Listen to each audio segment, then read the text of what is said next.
Okay, for our next video, I'm going to show you how to make a graphing chart that you could print off for your classroom, and you could change it. This one that we're going to make is comparing green apples and red apples so that you could print this off. I would laminate it so that you could use it year-round, but I'm going to show you how to make a graphing chart. You're going to open up PowerPoint.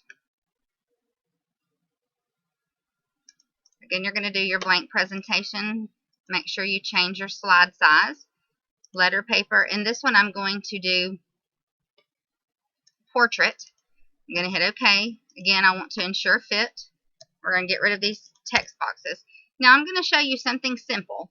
If you want a bordered, like a dotted line border around this so that it wasn't just a plain piece of paper, there are frames that you can buy. We've downloaded a few of those few frames.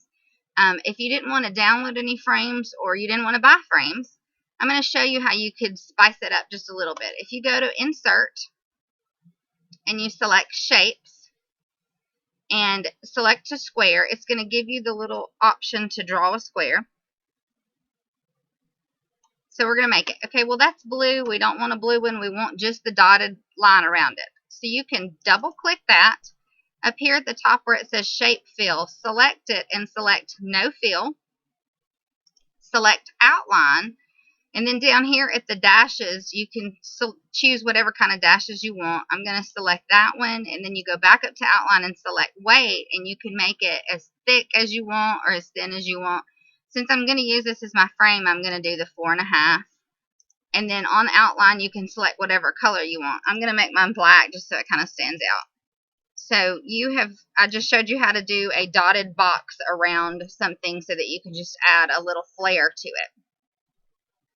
So now we're going to insert a table, and since we're going to compare who likes green apples to who likes red apples, so I'm only going to do 2 comparisons, so I only need 2 rows, but let's say I have 10 students, so I have 8 students, so I'm going to select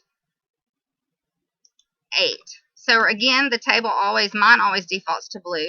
You're going to go down here to the corner of the table, left click, and select all of the table. And then you can decide, I again always just go with the blank fill. So we've got this, and you can move your table around and set it up however you want to. I'm going to do it this way.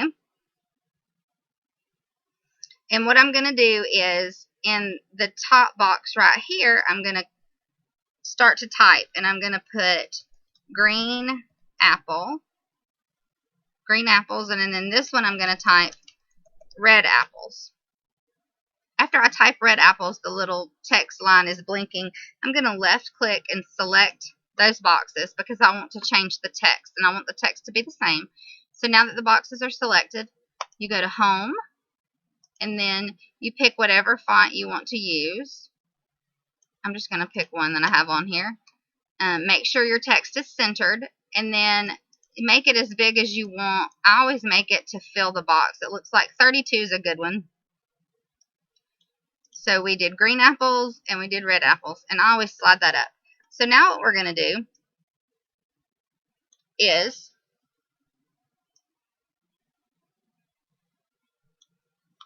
insert some clip art. So we've got this right here, and what I want the purpose of this activity to be is for my children, I can hang this up on the whiteboard, and my kids can come up and they can write their name in the spot. Like if little Sally likes green apples, she's going to write Sally under green apples. If little Johnny likes red apples, he's going to write Johnny in the square right here.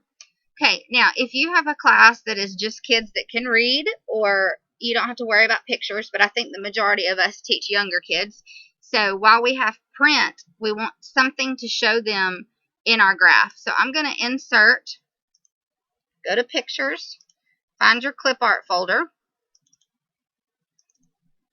I'm using the Creative Clips School Favorites freebie again, and because she has a green apple and a red apple. So I'm going to select the green apple.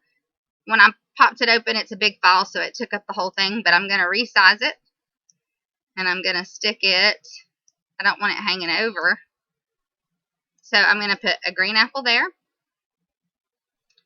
And then actually, if you click on the picture and you right click, copy the picture, paste the picture, you can put it over there.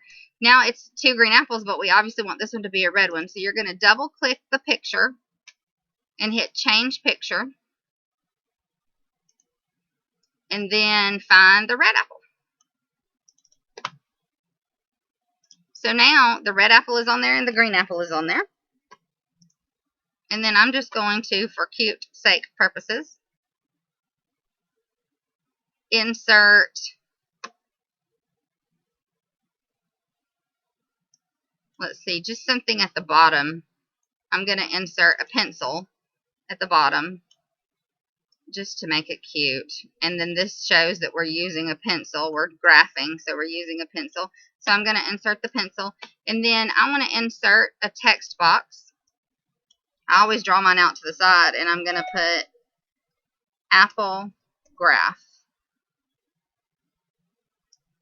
And then highlight your text. Go ahead and change it to whatever text you want. I'm going to use a go-to, and I want it to be red. I'm going to put that right here, and I'm going to make it bigger. Well, I'm going to center it first. So I think centering your text always helps. So then I'm going to highlight. We're going to make it bigger. I think 44 looks good.